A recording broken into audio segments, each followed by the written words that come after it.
Sí, sí. 1, 2, 3. Es el poder de la palabra, ¿no? Espérate. Yo uso aquí el pasaje porque me pierdo. ¿Empezamos?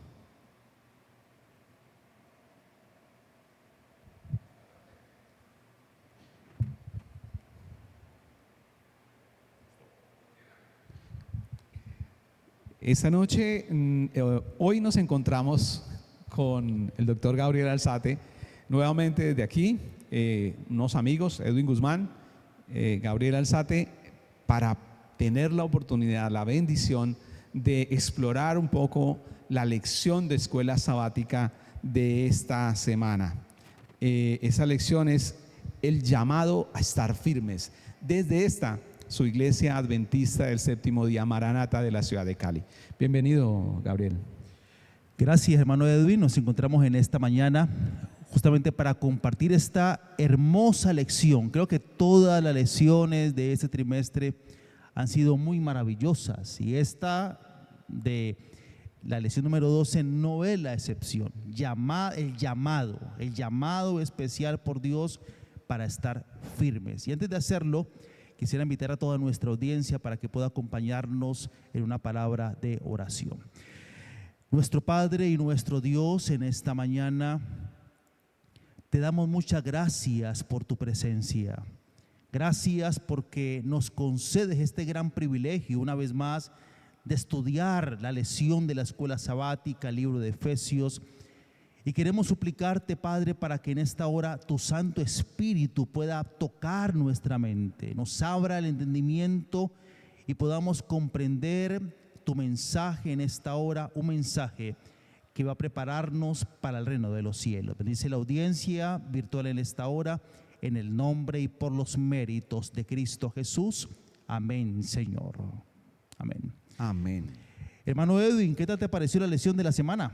Me parece muy interesante. Estamos todavía en el proceso de explorarla, de guiarla estamos ya llegando al final del capítulo. Estamos ya en el último capítulo, estamos llegando al final del libro de Efesios y si nos ponemos a revisar durante todo el trimestre lo que hemos estudiado, hablamos de los títulos que hemos explorado de las escuelas sabáticas, han sido muy, muy enriquecedoras, nos llevan mucho a encontrarnos con la conclusión básicamente que da Pablo en el texto que vamos a leer en esta mañana, y es la necesidad que él ve de decir: yo testifico con denuedo del evangelio, de las buenas nuevas de salvación. Entonces, durante todo el trimestre hemos hablado del poder de Jesús resucitado, la expiación horizontal, el misterio del evangelio, que lo vamos a tratar ahorita más adelante, de estar juntos en la cruz, y hoy estamos hablando del llamado a estar firmes. Entonces, yo quisiera comenzar por el versículo de memoria. Me parece que ese es un buen derrotero para la lección de esta mañana, para que la podamos estudiar, que se encuentra en Efesios el capítulo 6. Y invito a la audiencia para que nos acompañe en estos momentos. Efesios el capítulo 6, los versículos 10 y 11. Dice así el apóstol Pablo: por lo demás, hermanos míos, fortaleceos en el Señor y en el poder de su fuerza. Vestíos de toda la armadura de Dios, de toda la armadura de Dios, para que podáis estar firmes contra las acechanzas del diablo. Ahora, es muy interesante, hermanos, que el apóstol Pablo aquí va a abordar el tema de la batalla, o sea, el tópico que él presenta aquí en este capítulo, hermano Edwin, es de un conflicto, de una guerra, de una batalla. Ahora, es muy interesante porque la iglesia cristiana estaba en conflicto, vivía un conflicto físico, La segunda parte del primer siglo de la era cristiana, cuando Pablo escribe la carta a los Efesios, de paso, cuando Pablo escribe la carta a los Efesios, está en Roma preso por causa del Evangelio. Y uno de los emperadores que le tocó enfrentar a Pablo fue a Nerón, el gran emperador romano. O sea, la iglesia cristiana estaba en conflicto, un conflicto físico, un conflicto real. Sin embargo, no es el conflicto, no es ese conflicto que Pablo va a abordar aquí en este pasaje. No. O sea, podría haberlo hecho. Claro. Y bueno, y de hecho en algunos pasajes él escribe a la iglesia como dándole fortaleza. Pero no es ese conflicto que Pablo aquí aborda en este pasaje. No. Y es algo interesante porque cuando leemos el versículo 12, Sí, nos ok. introducimos un poco Ok. más en el tipo de conflicto. Ok. Y es bueno Lee leerlo, el versículo 12. sobre todo para poder conversar con respecto a una base que debemos tener cuando leemos esto. Ok. Listo, primero dice en el versículo 12, porque no tenemos lucha contra sangre y carne. Ok, o sea, palabra más, palabra menos. El conflicto nuestro real, diría Pablo, no es el que tenemos ahora contra Roma. Es un conflicto, pero no es ese conflicto del cual, no es el meollo del conflicto que él va a presentar aquí. Por eso él dice, nuestra lucha no es contra sangre ni contra carne, no es contra Roma, no es contra Nerón, no es contra ningún soldado romano. ¿Es contra quién? Sino contra principados, contra potestades, contra los gobernadores de las tinieblas de este siglo, contra huestes espirituales de maldad en las regiones celestes. Ahora, ¿por qué es interesante mirar este contexto? Primero que todo tenemos que poner bases en dos cosas.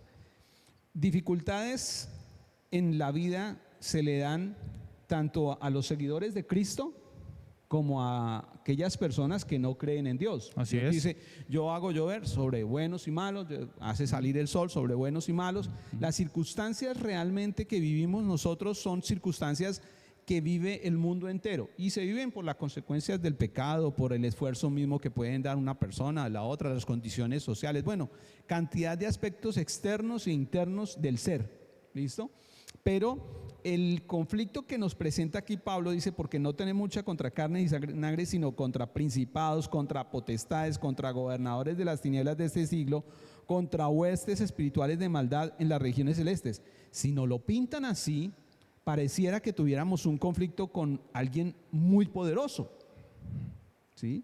Pero de hecho es espiritual. O sea, lo que Ajá. Pablo ahí está mencionando es que nuestro conflicto real, el conflicto del cristiano, no es un conflicto físico. O sea, para ser más preciso, hermano Edwin, el conflicto nuestro no es ni con la esposa, ni con el esposo, ni con los hijos, ni con el vecino, ni con el jefe, ni con el gobierno, no es un conflicto terrenal.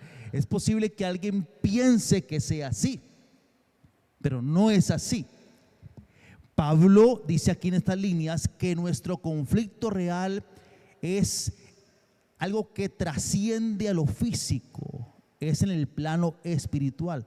Y por eso es un conflicto profundo y un conflicto fuerte y un conflicto poderoso. Es un conflicto que usted y yo no podemos enfrentar por sí mismos porque vamos a fracasar. perfecto, pero tenemos que tener una base. ¿Y Obvio. es cuál? Ese conflicto está ganado. O sea, es Amén. el que hace la batalla contra nosotros, nosotros somos como un instrumento en medio de la batalla. ¿Ok? ¿Listo? Como el premio, Ok. algo así. Yo recuerdo, y ustedes recuerdan el momento en que Jesús va a sacar un espíritu a uno que habla de los gadarenos. ¿Listo? El hombre lleno de espíritus malignos se acerca a Jesús y le dice: Jesús, ¿cómo te llamas? Y dicen: Legión, porque somos muchos. Sí. Pero en ese momento Jesús, no hay una confrontación real. No podemos pintarlo esto como una confrontación entre el bien y el mal, y que el espíritu y que estas huestes celestiales tienen un poder especial o mayor, o que hay un confrontamiento contra Jesús o contra Dios o contra nuestra parte espiritual. No, en ese momento preciso, como ejemplo lo podemos tomar, ellos le dicen: déjanos, permítenos ir a los cerdos. No hay una confrontación, no hay una posibilidad en donde digan: nosotros queremos ir a los cerdos. No, Jesús somete al enemigo, y el enemigo no tiene poder sobre el ser humano porque Jesús está en medio. Cuando Jesús está en medio, es Jesús el que manda. Amén. Es Dios el que da las órdenes. Entonces, es interesante el contexto en que Pablo nos intenta direccionar a reconocer que existe un conflicto. ¿Ok? Pero nosotros tenemos que tener como base que ese conflicto Ya está ganado. ¿Quién dio la orden en los ganaderos? Jesús. Jesús fue el que le dijo: entonces miren, ahora vayan a los cerdos. Y fíjate, Edwin, que es muy interesante porque esto me hace recordar todas las promesas que encontramos en el libro de Apocalipsis, donde dice: el que venciere, porque ya la victoria está ganada. Amén. Y esta victoria, o sea, este conflicto, de paso, que Pablo aquí desarrolla en Efesios 6, y que ahora vamos a entrar en algunos detalles importantes, viene justamente del Antiguo Testamento. O sea, todo el Antiguo Testamento vemos nosotros una dinámica de Israel peleando contra Babilonia, contra Egipto, contra Siria, contra los cananeos. O sea, Israel permanentemente está en un conflicto, y ese conflicto que encontramos nosotros en el Antiguo Testamento a nivel micro estaba ilustrando o ilustra el conflicto macro que enfrenta y que va a enfrentar el pueblo de Dios en el tiempo del fin, y que lo está haciendo ahora. Lo interesante es que desde el Antiguo Testamento encontramos nosotros cómo Dios le dijo al pueblo de Israel que ya la victoria estaba asegurada, que ya el triunfo estaba asegurado. No obstante, hermano Edwin, aquí viene un punto muy importante, que aunque la victoria está ganada, Dios siempre le pedía al pueblo de Israel que hiciera algo. Porque, bueno, sería muy fácil pensar: bueno, pues como el conflicto ya está ganado, ya el triunfo está asegurado, pues yo me quedo en mi casa durmiendo en la cama, y ya, pues que pelee Cristo por mí, ya está ganado. Fíjate que en el Antiguo Testamento encontramos nosotros que Dios le pedía siempre al pueblo algo muy importante. Y era que lo tenemos en la lección. Claro que sí, claro que sí. Y era, exploramos claro que sí. esos momentos. Y era que se pudiera disponer a creer en las promesas de Dios. Por ejemplo, vemos a Israel dando vueltas a la ciudad de Jericó, vemos a Israel tocando las bocinas, vemos a Israel llevando el arca al frente. O sea, eso me indica que en cada batalla donde Dios me invita o donde Dios me habla que hay un conflicto, es cierto, Él va a ganar, pero me invita a que me disponga. ¿Y de qué forma me puedo disponer? Creyendo a las promesas del Señor, que en Efesios 6 aparece con el tema de la armadura. O sea, si ya la victoria está ganada, hermano Edwin, de parte del Señor en el conflicto espiritual, ¿por qué Dios me invita para que me coloque una armadura? Un yelmo, tome una espada, tome un escudo, me ponga unos zapatos para la guerra, para el conflicto, si ya Cristo ganó la batalla por mí. ¿Cómo podríamos conciliar ese punto? Cristo gana la victoria por nosotros, pero existe una batalla. Obvio. Al existir una batalla y nosotros ser parte del conflicto, debemos... De hecho, somos la razón del conflicto. Porque realmente Satanás enfoca la batalla, esa guerra, aunque la guerra es contra Cristo, pero él sabe que un aspecto sensible es poder perseguir y atacar al pueblo de Dios, porque Él es el pueblo de Dios. Es como por ejemplo, si un enemigo quiere ver sufrir a su enemigo, pues lo toca por lo que más ama, ¿no? Sus hijos. Y eso es lo que más o menos hace el diablo. No ataca a la iglesia en ese conflicto con Y Cristo. yo me imagino que el enemigo ataca no solamente a la iglesia, sino a todo aquel que tiene la disposición o en su corazón el proceso De buscar a Dios. Claro de que sí. buscarlo, porque si buscar lo a Dios. ataca, en el camino del llamado que hace el Espíritu Santo a muchos de nosotros en nuestros corazones, habrán muchos que no alcanzan a aceptar ese llamado, básicamente porque el enemigo los ataca de una manera particular y personal para disuadirlos de seguir el camino de la salvación. Entonces, Él nos dice a nosotros precisamente que nos vistamos con la armadura de Dios, dice en el texto, y lo dice textualmente, para que podamos estar firmes contra las acechanzas del enemigo. ¿Qué quiere decir? Que el enemigo está, como dice también Pablo, como león rugiente queriendo a el quien apóstol Pablo dice, como león rugiente queriendo a quien devorar. ¿Listo? Entonces, si está así, nosotros debemos estar apercibidos de esa circunstancia, y al estar apercibidos, buscar qué herramientas dentro de nuestra vida nos puede ayudar a estar firmes ante las acechanzas del diablo. Yo quiero de nuevo citar el pasaje con el cual comenzamos, porque ahí hay dos elementos muy importantes dentro de este contexto del conflicto espiritual. Pablo dice en el versículo 10, fortaleceos en el Señor y en el poder de su fuerza.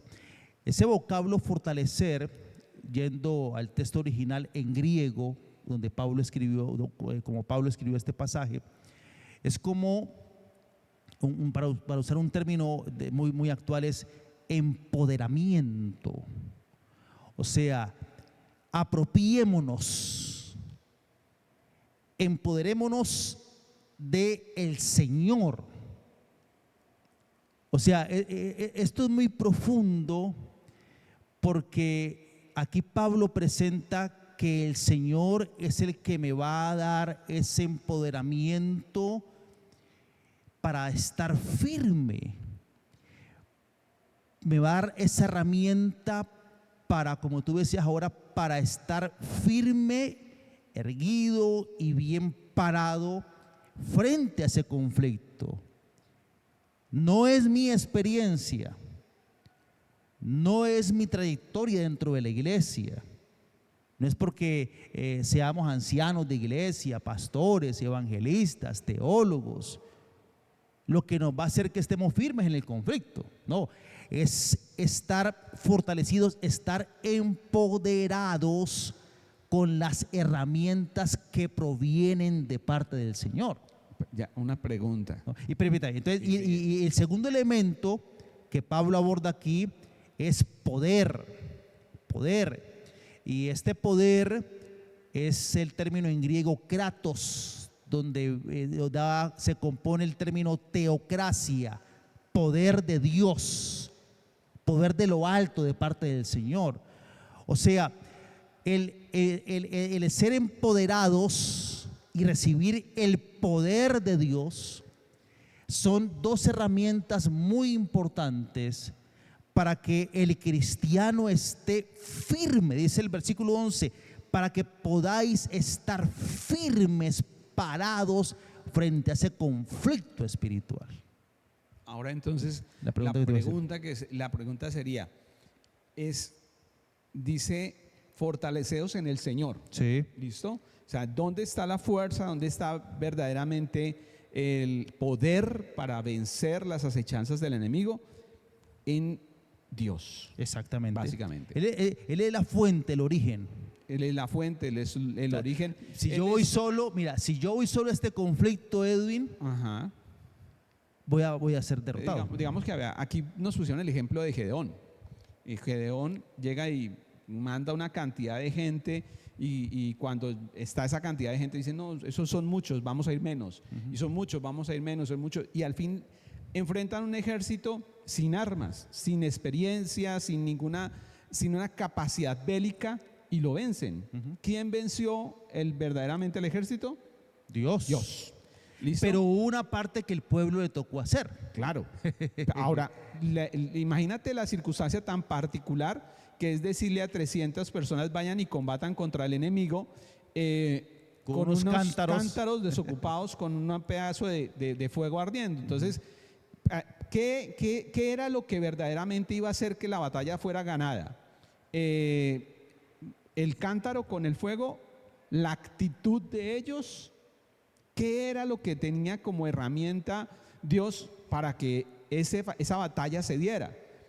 Bien, ahora la pregunta. La fe, ¿no? La fe, la Ok, confianza en las promesas de Dios. Amén. Creerle. Y antes de que me hagan la pregunta, mira, aquí hay una diferencia muy importante, de creer en Dios y creerle a Dios. Caminar con fe. El mundo, digamos el mundo en su mayoría, cree en Dios. Cree que Dios es el creador, está en el cielo. La gente le pide que Dios bendíceme. Eso es creer en Dios. Pero para efecto de salvación y de enfrentar este conflicto espiritual, no es suficiente con creer en Dios. Porque la misma Biblia dice que el diablo cree y tiembla. Ahora, este conflicto tiene que ver con nuestra salvación. Exactamente. Básicamente. Exactamente. No es un conflicto para decir, hoy estamos bien, económicamente nos va tiene bien. que ver con la tenemos bien a salvación. nuestros hijos. Es un conflicto en donde verdaderamente lo que se lucha y lo que se pelea es la salvación del ser Exactamente. humano. Exacto. Entonces, la pregunta que Espera, yo tengo. espera, Bueno, antes de la pregunta y todavía, mira. Entonces, no es suficiente con creer en Dios. Yo debo creerle a Dios. ¿Y qué significa creerle a Dios? Pues creer lo que su palabra me dice, confiar en sus promesas, confiar en su palabra, poder poner en práctica lo que su palabra me enseña. Eso es creerle a Dios. Y la forma como vamos a enfrentar este conflicto y que Cristo va a darnos esa victoria finalmente, es poder confiar y creerle a Él que lo que Él ha prometido lo va a llevar a cabo porque Él es Dios. La armadura de Dios, Sí. ¿qué efecto tiene verdaderamente en ese proceso? ¿Por qué? Porque si lo que hace verdaderamente que nosotros venzamos, tengamos un triunfo sobre el enemigo, es esa fe en Dios, y para tener fe en Dios tenemos que conocerlo, entonces, ¿qué herramienta? Y nos dice aquí Pablo, gracias, que yo confundo a Pedro con Pablo, muy seguido. Entonces, Pablo nos dice, revestidos con la armadura de Dios para que podáis estar firme contra las chanzas del diablo. Entonces, realmente la armadura de Dios, ¿qué efecto tiene? ¿Por qué sirve como herramienta? ¿Realmente es una herramienta el hecho de tener la armadura? ¿A quién nos lleva la armadura? ¿Qué es en sí esa armadura? Bueno, Muchas preguntas. Muchas preguntas. Sí, no, y está bien. Fíjate que es muy interesante porque el apóstol Pablo aborda el tema del conflicto espiritual no solamente aquí en Efesios 6. Ajá. Tenemos en Romanos, en Corintios, hace un abordaje. O sea, Pablo le dice a la iglesia cristiana en su época, estamos en peligro. Pero repito, el peligro no es Roma. Podría pensar que es Roma, pero el peligro no es Roma. En el contexto de Efesios, recuerda que tenían, era una capital. Sí, claro. Donde estaba la diosa Diana. Exactamente. Donde había mucho idolatría. Bastante. Y entonces el conflicto realmente era cómo otras personas podían influenciar sobre su fe, Sí. desviándolos del sentido real, que era la salvación en Cristo Jesús. Espiritual, exactamente. Y lo trasladamos en día. El conflicto nuestro hoy es un conflicto espiritual. Entonces, pero es muy interesante porque Pablo, cada vez que habla de ese conflicto espiritual, invita a la iglesia a vestirse. Cuando vamos más de cerca al texto bíblico, hermano Edwin y hermanos de iglesia, vamos a darnos cuenta que la vestimenta juega un papel muy preponderante en el proceso de la salvación. De hecho, la vemos desde el mismo Génesis. Cuando el hombre peca, ellos mismos se visten con hojas de higuera. Y más allá de que el clima ya estaba cambiando por efectos del pecado y tenían que cubrirse, más allá de eso, Dios, cuando les hace el cambio de la vestimenta, porque Dios mismo le dice: vengan para acá, esa vestimenta no sirve, va a colocarles una vestimenta de piel y de animales que pueda ser un poco más abrigada. O sea, más allá de protegerlos de la ambientación que había, de la temperatura, la vestimenta en la Biblia está conectada con la salvación que Cristo nos ofrece. La justificación Vemos, que viene por medio sí, de claro, Jesús. vemos esta dinámica a lo largo de la Biblia. Por ejemplo, cuando con el hijo pródigo llegó sucio, inmundo a la casa del padre. Lucas capítulo 15. ¿Y qué hizo el padre? Le cambió la vestimenta. Vemos nosotros, por ejemplo, esta dinámica. Le puso la mejor ropa que había La en mejor la ropa. casa. ¿Y de quién era la mejor ropa que había en la casa? Del padre. Del Padre. Vemos nosotros este punto en el mensaje de la iglesia de la Odisea. Le promete vestiduras blancas. Y si vamos un poco más en Apocalipsis 21, 19, 20 y 21, vamos a encontrar que Dios le promete a su iglesia vestiduras blancas.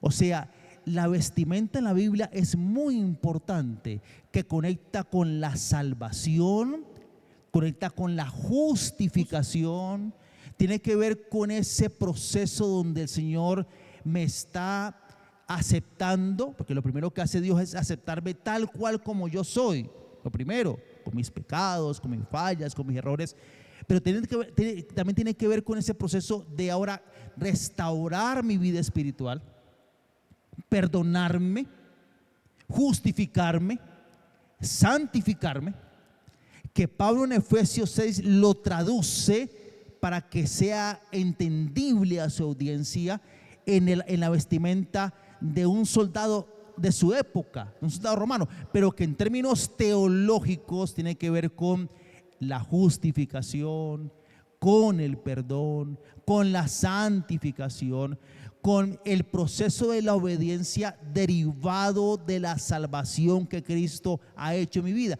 O sea, con la restauración espiritual de la persona de parte de Cristo Jesús. Amén.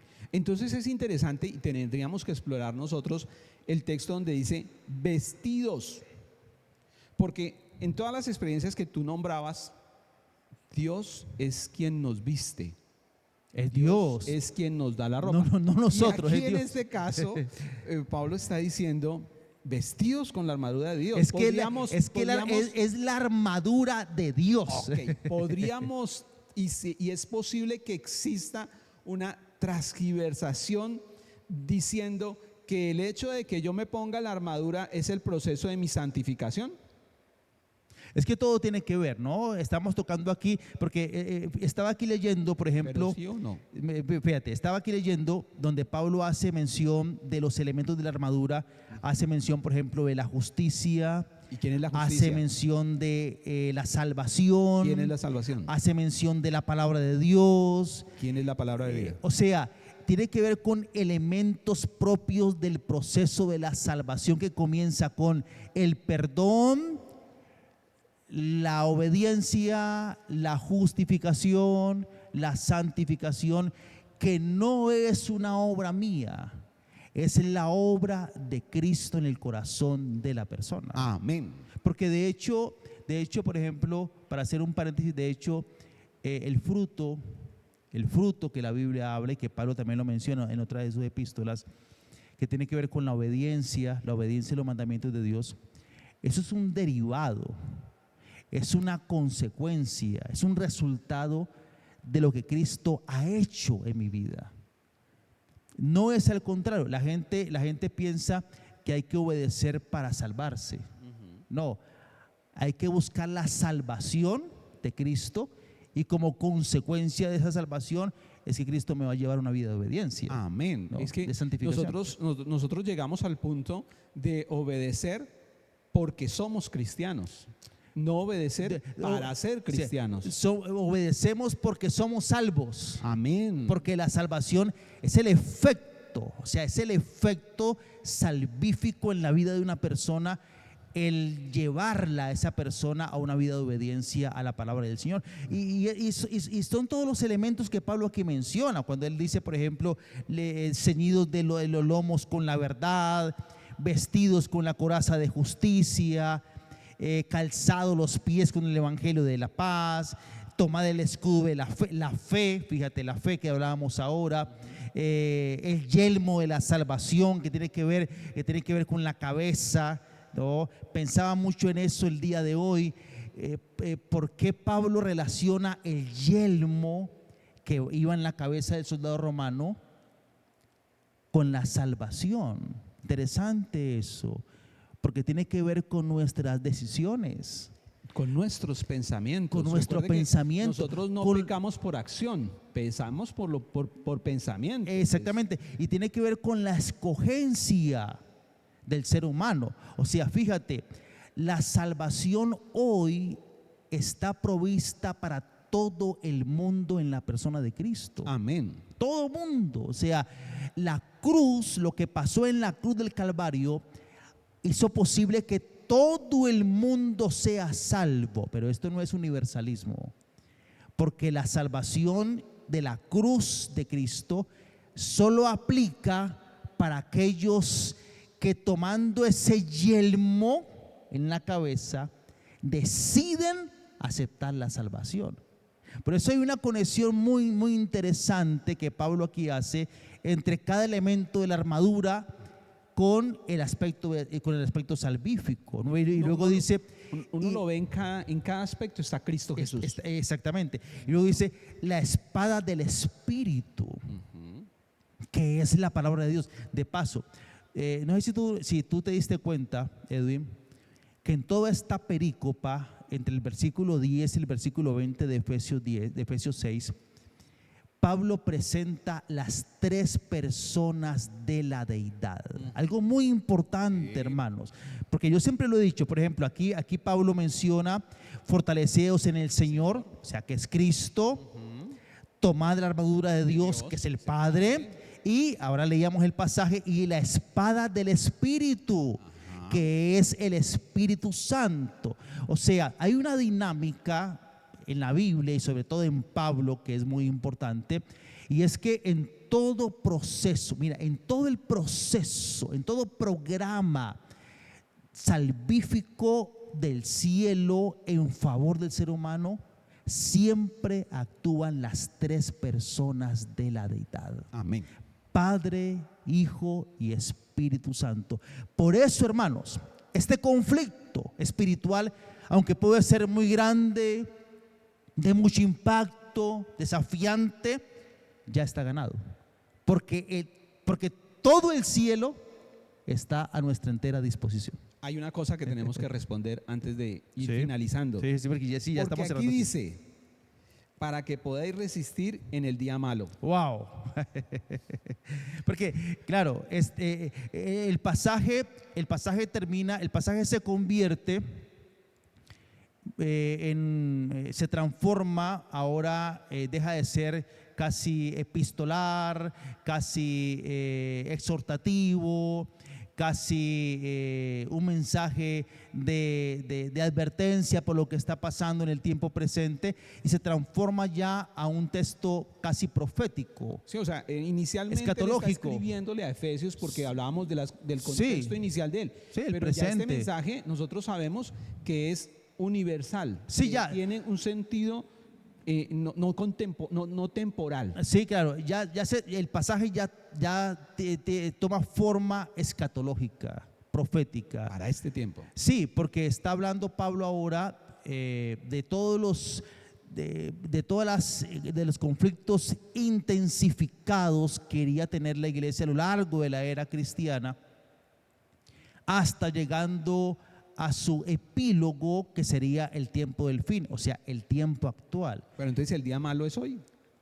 Sí, el día malo está apuntando a ese punto cumbre del conflicto final que creemos nosotros que estamos viviendo ahora en el tiempo ya del fin. Estamos viviendo 2000 años después que Pablo escribiera estas líneas. Yo veo a Pablo diciendo el día malo, y cuando yo leo esto, el día malo hoy, ¿qué quiere decir? El día malo, las acechanzas del enemigo son de hoy.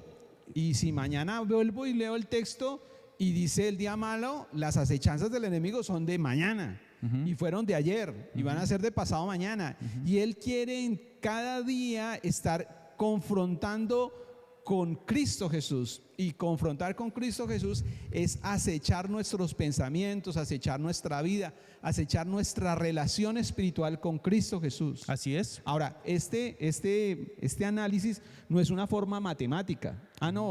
Si hablamos de la armadura de Dios, entonces estamos hablando de orar, de estudiar la palabra de Dios y de testificar. Y entonces, como resultado de esas tres cosas importantes, como un ejercicio muscular, yo voy a tener fuerza como para poder enfrentar esas circunstancias. Lo que pasa es que el testificar para todos no tiene la misma dinámica. El estudiar la palabra de Dios para todos no tiene la misma dinámica. La oración para todos no tiene la misma dinámica. Entonces, es como esos ejercicios que yo hago me llevan a tener una verdadera relación con Dios desde mi dinámica. ¿Me entendí? Sí, no, sí. A ver, lo que pasa es que estamos aquí tocando las herramientas que Dios provee en su palabra completamente, y que yo debo apropiarme de esas mismas para poder salir victorioso en este conflicto espiritual. Sí. ¿Ya? Yo pienso, por ejemplo, que de alguna forma nuestra parte volitiva, que nuestra voluntad, debe tomar decisiones. O sea, por más que yo ore, por más que yo lea la Biblia y la ponga en práctica, porque recuerda que hay que leer la Biblia y hay que ponerla en práctica, por más que yo testifique, y que está contemplado en esta armadura que Pablo aquí plantea, esto no me hace inmune contra el pecado. No es que yo ahora entonces hago esto y ya. No va a pasar entonces, viene la tentación, me enfrento al pecado y ya, como yo estoy inmune, ya tengo como la vacuna, entonces no me va a hacer nada. No, esta armadura que Pablo aquí plantea, por eso Pablo comienza diciendo, nos va a fortalecer de tal forma que si mañana o pasado mañana o ahora mismo yo me vea enfrentado a la tentación, mi vida esté fortalecida de tal forma que salga victorioso, no por mi capacidad humana, sino por el poder de Cristo Jesús. Amén. O sea, esa es la forma como Dios trabaja en su palabra. Por eso la Biblia habla mucho de alimentarnos espiritualmente. Fíjate que Cristo fue tentado por el diablo, no al comienzo de los 40 días, no en la mitad de los 40 días, sino al final de los 40 días. Fue tentado Cristo en el desierto de la tentación, pero ya Cristo estaba fortalecido. O sea, Cristo se fortaleció de tal forma que a través de su vínculo con el Padre salió victorioso. Y eso es un ejemplo claro para nosotros hoy en día. Podríamos decir que esa experiencia de Cristo Jesús es una experiencia donde podemos creer en la palabra de Dios, que Dios dice que el ángel de Jehová acampa alrededor de los que le temen y les defiende, y que el enemigo podía estar queriendo tentar a Jesús desde el principio, desde el primer día, pero que no se podía acercar a Jesús porque allí estaba el ángel de Jehová. No, lo que pasa es que el diablo se acercó a Cristo cuando él creía que estaba más débil. Más débil, exactamente, okay. ¿No? Pero lo curioso es que cuando el diablo creía que estaba más débil, Cristo estaba más fortalecido. Y la experiencia del desierto de la tentación es análoga, es una ilustración, aunque fue un hecho real, pero es análoga a lo que enfrenta hoy el cristiano. No vamos a desviarnos porque ya tenemos que cerrar, pero las tentaciones de Cristo en el desierto, lo que Cristo vivió en el desierto es un microcosmos de todas las tentaciones y sobre todo de la fuerza de la tentación que enfrentan los cristianos hoy a nivel global. Y lo que Cristo ahí enseña es que, fortalecido con el Padre, con su palabra, nuestras vidas también pueden ser victoriosas para su honra y para su gloria. Ese es el mensaje que Cristo aquí presenta. Amén. ¿No? Mire que hay una parte que no se nos puede pasar de largo y de pronto no le introduce mucho la lección, pero habla Pablo aquí diciendo: orando en todo tiempo con toda oración y súplica en el Espíritu, y velando en ello con toda perseverancia y súplica por todos los santos. O sea, como el mensaje es un mensaje para una iglesia, el mensaje está en que nosotros debemos fortalecer nuestras vidas por medio de todas estas herramientas que son el ver a Jesús, el cómo Jesús nos transforma, cómo Jesús nos guía, cómo Jesús es la palabra, todos esos aspectos trascendentales de lo que Jesús hace en nuestras vidas, pero sin dejar de lado a otras personas que van en el mismo camino, pero que pueden estar un poquito más atrás que nosotros, y que es una necesidad nuestra y una obligación nuestra como cristianos orar y ayudar y fortalecer a todo ese grupo de personas que quieren y estamos buscando ese mismo camino de salvación. Y fíjate, Edwin, añadiendo lo que tú mencionabas ahora, las formas verbales del versículo 18 no son acciones puntuales, sino acciones continuas. Orando, no es hoy solamente, hermanos, hay que orar permanentemente, orando, velando, o sea, acciones continuas. Esto en español se conoce como un gerundio, o sea, una acción continua. Perseverando, o sea, la dinámica del cristiano es de una forma permanente. No es suficiente con que yo ore hoy para mañana o para pasado mañana. No, yo debo orar hoy para hoy, debo orar mañana para mañana, debo orar pasado mañana para pasado mañana. Y así debo conservarme perseverando, dice Cristo, hasta el reino de los cielos. Bueno, ha sido una hermosa experiencia esta lección. Hay mucho más que decir. Nos podemos quedar aquí todo el tiempo conversando y explorando estos textos, pero se nos ha acabado el tiempo. Los invitamos a seguir explorando la palabra de Dios, a prepararnos para la próxima semana, donde vamos a hablar todavía un poco más de las herramientas que hemos hablado en esta semana, pero vamos a profundizar un poco más y tener la oportunidad de glorificar y honrar el nombre de Dios por medio de esta experiencia y un encuentro personal con Dios. Amén. Bueno, vamos a cerrar con una palabra de oración en esta mañana.